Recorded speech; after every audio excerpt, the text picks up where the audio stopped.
हम जाएंगे और उसी के आधार पर अगर हम लोगों को राहत ये सरकारें नहीं देंगी तो उसी आधार पर हम लोग हाई कोर्ट और सुप्रीम कोर्ट में भी दरवाजा अपना खटखटा सकते हैं। इन्हीं बातों के साथ मैं सभी को अपना क्रांतिकारी अभिवादन के साथ मैं अपनी बात को समाप्त करता हूं। किसी को मेरी बात अप्रिय लगी हो उसी के साथ क्षमा चाहता हूं। जय हिंद, जय भारत। लिए इन मुद्दों को लेकर पूरे प्रदेश से आए हुए सभी गणमान्य और क्रांतिकारी आंदोलनकारी साथियों का मैं इस आंदोलन में अभिनंदन करता हूं और ये बात कहना चाहता हूं। कल मैं अपने चैम्बर में बैठा था तो केकेसी के पूर्व अध्यक्ष मनोज तिवारी जी आए और इस मुहिम के बारे में उन्होंने मुझे बताया। तो मैंने कहा इस मुहिम से मुझे इसलिए जुड़ना चाहिए क्योंकि मेरे बाबा और नाना दोनों स्वतंत्रता संग्राम सेनानी थे।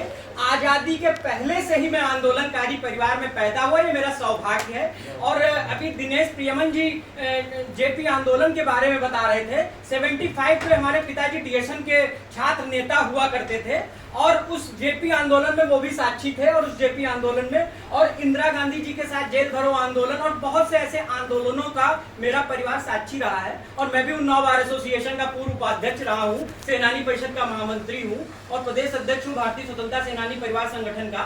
तो मैं एक बात ही बताना चाहता हूँ कि जो ये मुद्दा उठाया गया ये आज नौजवानों की मांग और नौजवानों की आवश्यकता है। लेकिन हम लोगों ने जो सरकार को चिन्हित किया है, तो मैं एक बात अपने प्रिय साथियों के बीच में रखना चाहता हूं कि सरकार नहीं, केंद्र सरकार में 500-600 लोगों का एक गिरोह है।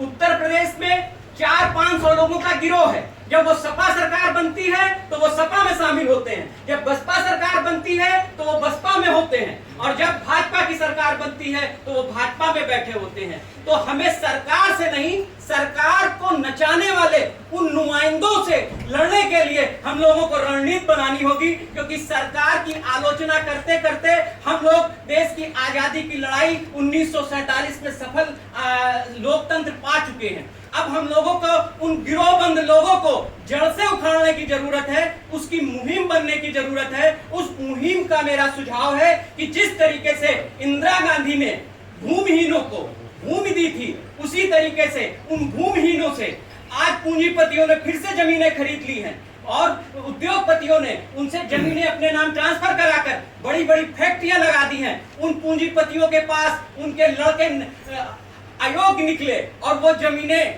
फालतू और अनावश्यक तरीके से पड़ी हुई हैं। सरकार